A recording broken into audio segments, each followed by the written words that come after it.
Hi everyone, welcome to episode 38 of the Tomato Timer. And today I have an awesome guest and a friend who I got to meet at the summit.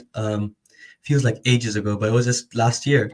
Yes. Caritta is this co-founder and COO at Testpack, and they're working on developing mobile energy solutions for people who are working off the grid.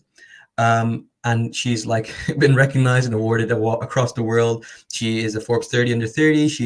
She was one of the top 100 women in wearables, and she was a finalist for the Nordic Women in Tech Award. She's super passionate about tech and sustainable development, and we're just super excited to have you today. How are you doing? I'm good. Thank you so much, Zubair, for having me here today. Such a pleasure to join. Absolutely. So I want to really start with such a specific kind of startup, right? It's not like a broad idea. It's very specific about mobile energy, and Yeah. it's about sustainable development. What was the like passion? What was the spark that led you to come up with that idea? Actually, and this is one of the key messages I love to share for others, that sometimes we don't know what we're really passionate about until we try new things, Mhm. or, we really go out there, or we find others and we hear about their visions and we get very intrigued. And I think this is what happened in my case. So the Okay. whole idea behind Tespack, it got started by our CEO and founder, Mario Aguilera. So he used to be back in special forces in South America, and he used to go on deployment. And every few days, they would have to return back to the base to recharge the equipment. So that's when the idea started to be born, that there has to Hmm. be better ways how to charge your equipment and how to actually remain powered for a longer time in the middle of remote locations. So about actually more than 5 years back, me, our CEO, and our third co-founder, so there's three of us, we actually studied all at the same university back in London. That's where we all met. But we all Amazing. studied at different times, different topics. And that's how the whole team met. And I actually got so intrigued and very passionate about the idea that Mario had when he was sharing about the vision of powering individuals, making every individual energy independent. And that's how I joined Testpack. So I never thought about becoming an entrepreneur, and I really never actually had an idea that I could start a technology company, not Mhm. especially when I don't have a technology background myself. But Yeah. it was the vision and the passion that Mario had, that it just was so contagious that that's how I really wanted to join. And Yeah. today, this is where we are. Amazing. And what were you studying at the time? What was your degree in? Yeah, my background is actually in international relations and public diplomacy. So Wow. previous to Testpack, I used to work with the Finnish embassy in Serbia, and one of my ideas at that time was that I would continue working with the foreign ministry and perhaps continue with some of the NGOs and so on. So again, I never thought about being an entrepreneur, but already at that time, I was writing about some research publications about renewable energy situations in South America, and as well as the economic political situation.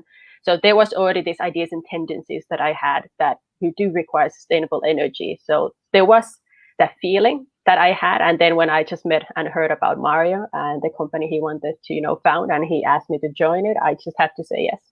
Amazing. It sounds like a really winding journey, but it also feels like almost like perfect, right? It's a serendipity. You just were in the right place at the right time. And I'm sure that Exactly. even though you probably weren't thinking about it actively, somehow like sustainable development, energy, and all this stuff was in your head. So when Mario came across, you're like, okay, that the world is telling me to go in this Yeah, direction, so why not? So that's tell us a pretty little much bit how more it about happened. Testpack itself. What are you guys doing, and what sort of technology are you guys leveraging to really make it happen? So what we do as a company, we focus on mobile energy. We have developed Mhm. different technology solutions around solar, power electronics, and IoT. We combine all this together into one solution. And right now, one of our key, or I would say the main product that we focus on, is called Solar Media Backpack. So what we do is that with our product, we can turn any place or room into a fully equipped classroom. So right now, as you know, that there's a large part of the world that don't have access to electricity. When you don't have Mhm. access to electricity, this also directly translates into not having access to education, to healthcare, sanitation, etc. So we wanted to create a solution that would allow all NGOs, rescue workers, pretty much any personnel that works in remote locations to have that power to create energy sustainably and to utilize it to charge all their equipment. And this way, they could continue providing teachings, workshops and trainings in some of the most remote locations.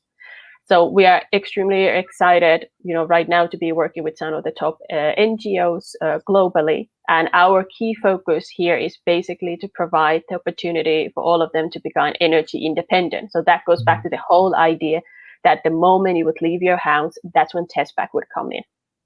Incredible. And I actually once, I think it was in LinkedIn or something, I was scrolling through and I remember coming across where you posted that your team, and it was a beautiful beach and you guys were all working together. And you said, yeah, you guys just decided to uproot and moved across to Spain or something like that. What was that all about? Yes, that was some years back now. So originally Testpack, it's located here in Helsinki, where I'm currently Mhm. based, so the headquarters is here. But back in, I think, it's been 4 years ago, we just decided that, we focus on mobile energy. So why don't we become mobile? That was the time when we could still travel and move around easily, unlike Yeah, today. And we just thought that, Spain is beautiful. There's a lot of sun, it makes yeah, our work a little bit easier than here in Finland, where half of the year we don't see sun at all, and it's warm. So from business point of view, at the same time, it made also the testing and the working a lot easier. So we just decided then to let's go and try it out. So we relocated to Spain and we stayed there for a few years. And it was a very beautiful time. I mean, I definitely do miss the sun, for sure, the sun and the warmth. But that was basically the key. And even today, we do believe that we shouldn't be bound by just the location where we start the company. I Mm, mean, the world is very global. There's so much opportunities out there. Naturally, right now, it's not anymore that easy just to jump into the yeah. plane and, move around. But in general, at that time, it was perfect. There was a lot of opportunities out there. And we really just wanted to also enjoy while working out at the same time. Of course, and that sounds amazing. So tell us a little bit about your team. How do you guys all get together? Is there an R&D? Is there tech? Is there people Yes. on the business front? So right now, the most of the team is located here in Finland, where we have our headquarters. But we still have our Mhm. R&D offices in Costa Rica. So about a year and a half ago, when we closed down the offices in Spain, we actually relocated to Costa Rica. And right now, our CTO and part of the team is currently located there as well. So we have basically divided the team that R&D takes place in there in Costa Rica, and now in Finland, we continue having pretty much then all the business operations and pretty much Mm. everything else. Cool. And I want to take a step back from Testpack and I want to understand a little bit more about your thoughts because you're so immersed in this field about renewable energy, sustainable development, how like the world is transforming to accept electric cars and all these kind of Yeah. incredible inventions. Where are we heading and what does this kind of field look like at this stage? I mean, if we look at right now, the trend, we are 100% going towards a more sustainable future, whether we really see it yet or not. The reason I'm saying it that if we look on the current, the uses of energy that we have, the only really viable solution in the future, it is sustainable. Whether Mm, we talk about solar, wind, turbines or combinations of all that. And that's also where we as a company really want to see that if we look how the world is right now there's a lot of part of the world where there is still no access to electricity, but simply building infrastructure or building these massive, let's say, solar panel installations or industrial level panels, it's not possible due to the level or the way the country or the region is formed. So we do require more of these mobile solutions, and that's how we do need to look into different type of sustainability. Also, right now there is a massive trend going on towards electric vehicles. Even mhm. some of the major car companies that I think if we would go back even 5-10 years in the time, we would have never thought that they would be completely twisting, changing the Yeah. ways of thinking and moving even towards more of this electric future. So I think we can see it everywhere, whether we look into the industry of, car manufacturers or even us as an individuals. Even more and more people, they don't purchase products anymore just because of the, let's say, the brand or that they need it. They actually look a lot more, okay, how sustainable it is, what is the footprint of that product. So I think people are becoming more aware of the environment and they also want to give that positive impact. Yeah. And I think my next question might have a bit of your answer here anyway, but why is this happening now? Because I remember, a couple of years back when I was doing my A-level physics and or even chemistry, and you'd be understanding renewable energy. These Yes. solutions have existed for so many years. Why is the world finally taking notice of it?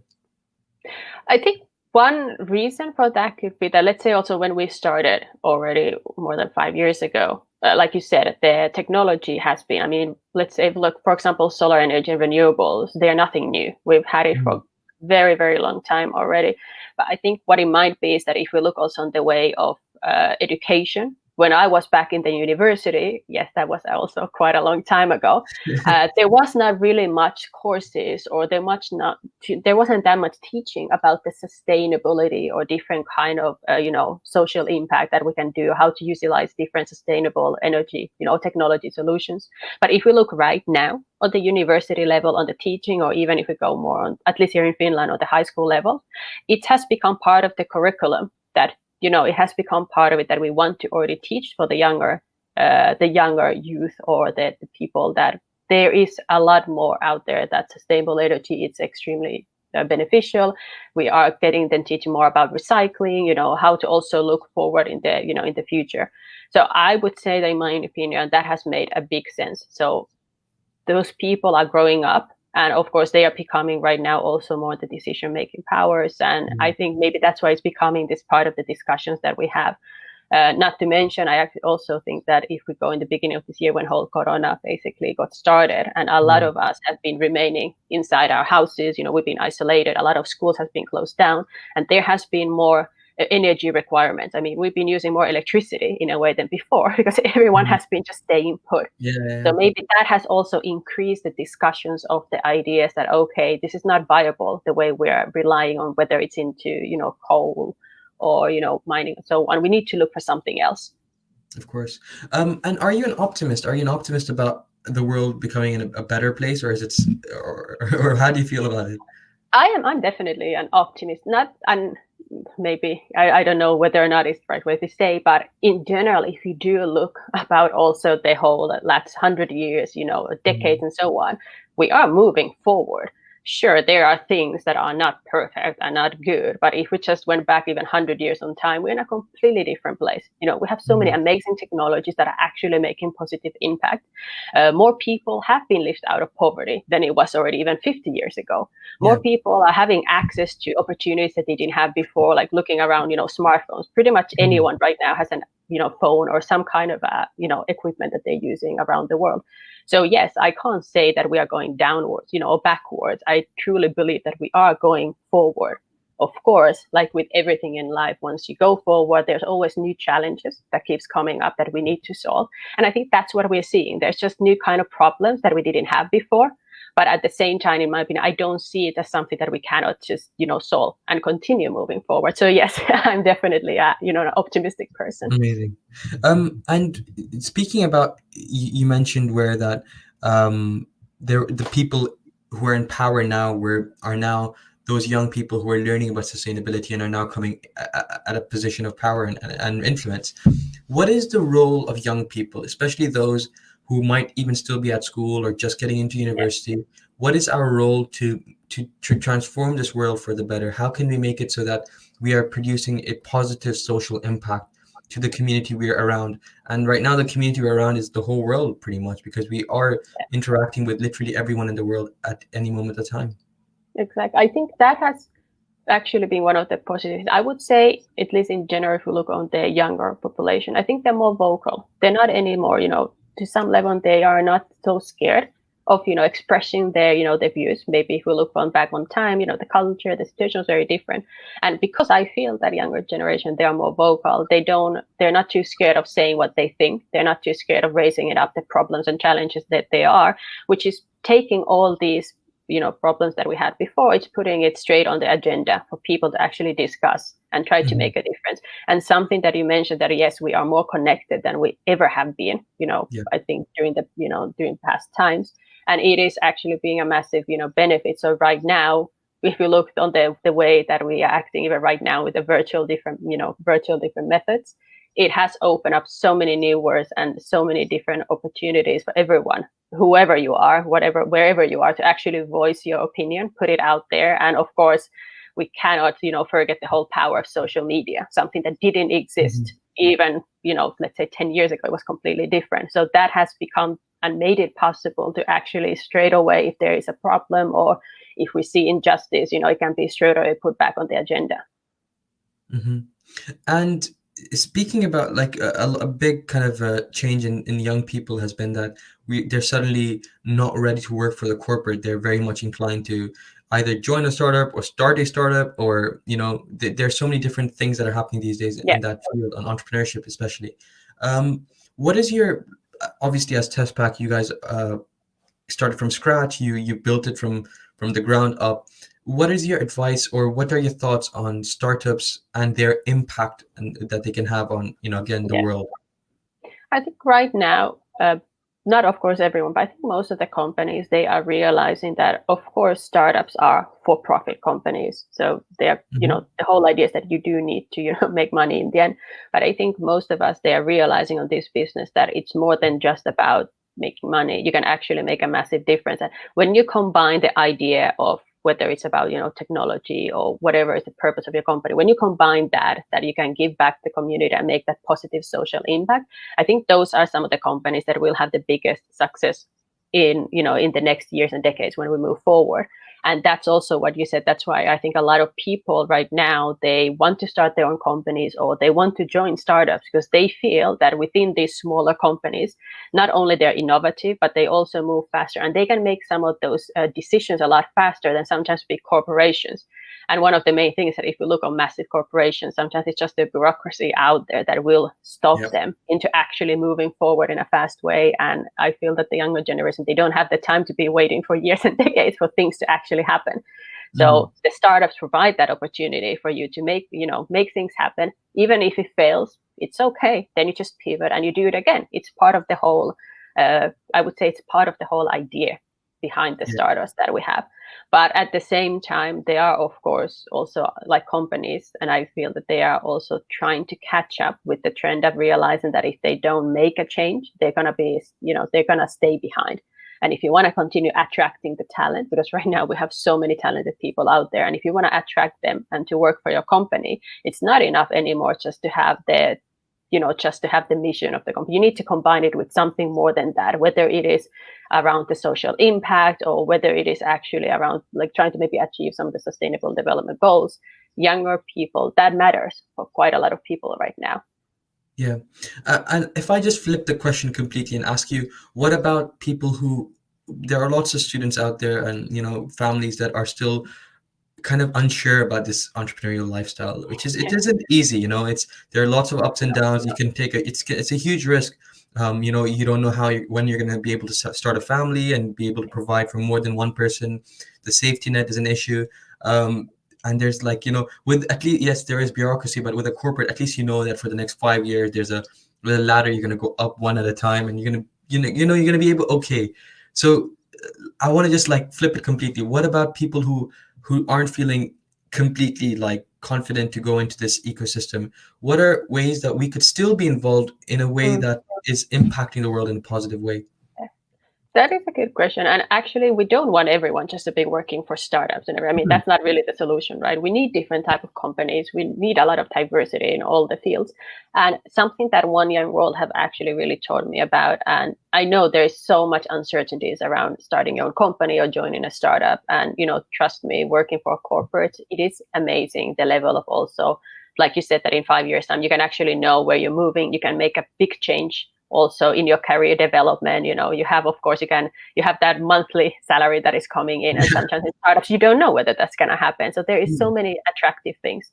And if you want to still be making a change, there is a lot of opportunities right now, so among bigger corporations. Like some of the big companies are collaborating One Young World, and what I've really seen and learned from a lot of ambassadors is that there is this idea of being an intrapreneur. What it Mm. means that these people who work within the corporations, they can start different projects and initiatives that is similar in a way of how startups would be acting. You come up with an idea, you come up with a mission, and you start executing it in the same way. You pivot, you fail, but at the same time, it's kind of like a side project within the company. And a lot of large corporations are right now doing that.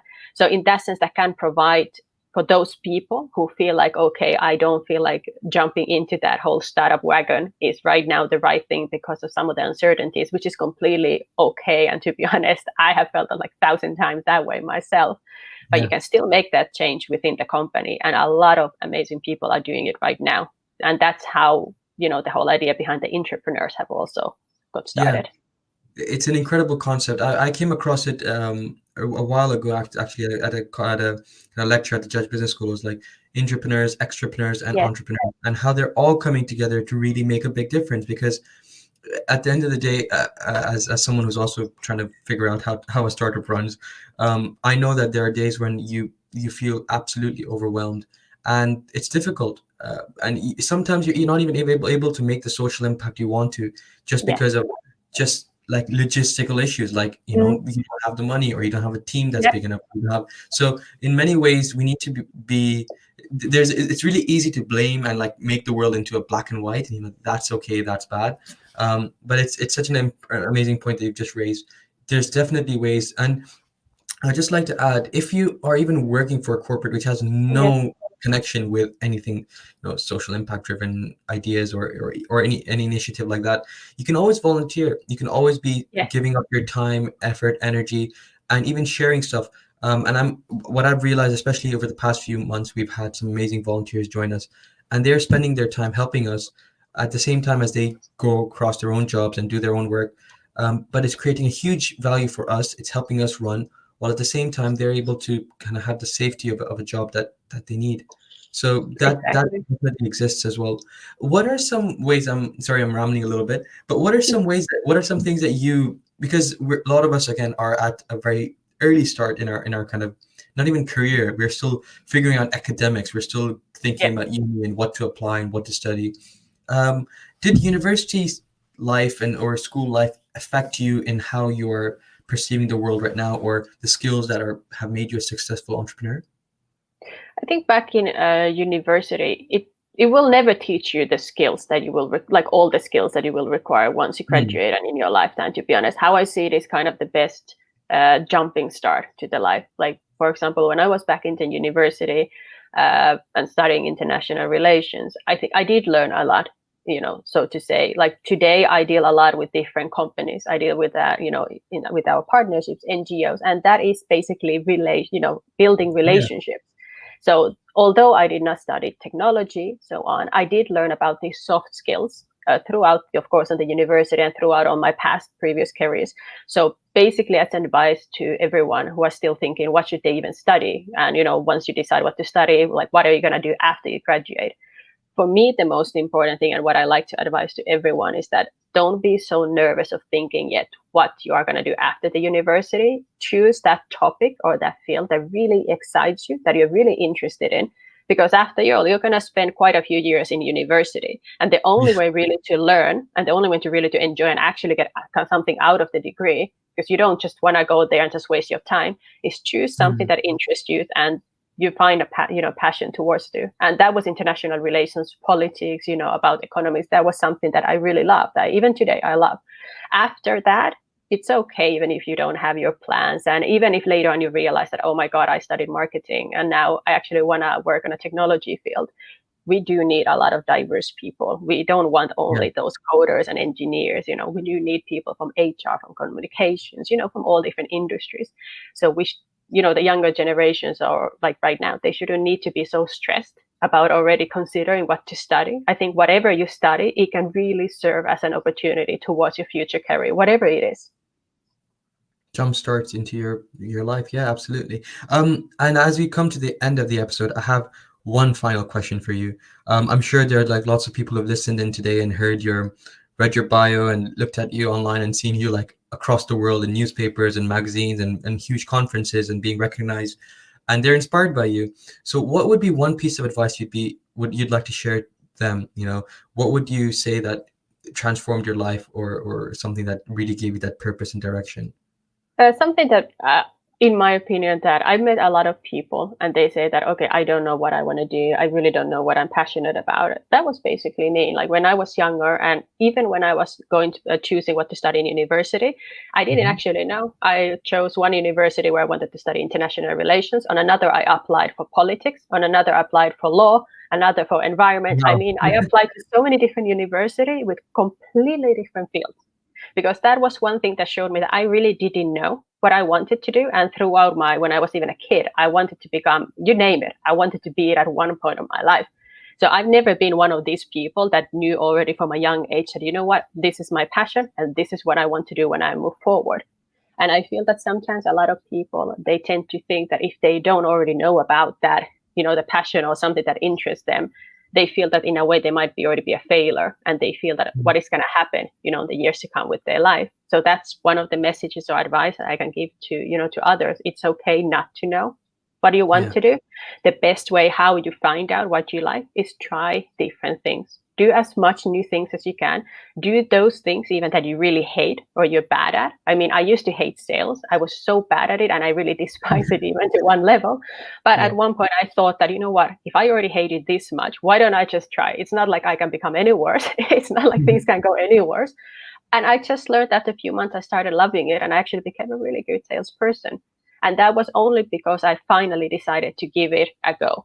So this is how we can find out also those things that can excite us. We just simply have to really go out there and find out. It's okay if you fail. It's okay if you don't like it, but just let's try to enjoy from that every day and every moment that we have, because honestly, life is way too long and it's kind of like way too short. In that sense, just to waste it on those things that make us miserable or to be stressing what's going to happen in the future. Like right now, we haven't got on a situation going on. Nobody knew what this was going to happen, going back 1 year. Exactly. And this is how it is. Next year, there could be something else. We don't know. So right now, study what you love, work on the place that you love, do those things that excite you. Try different things. Yeah. Thank you so much, Caritta. It's amazing to have you, and I'm sure you've left us like inspired and pumped to really go out there and do something new. Thank you so much, Suber. It was such a pleasure to join the podcast today. Thank you. And thank you for everyone who joined in live and listening offline at some point as well. Hope you take care and bye-bye. Thank you. Bye.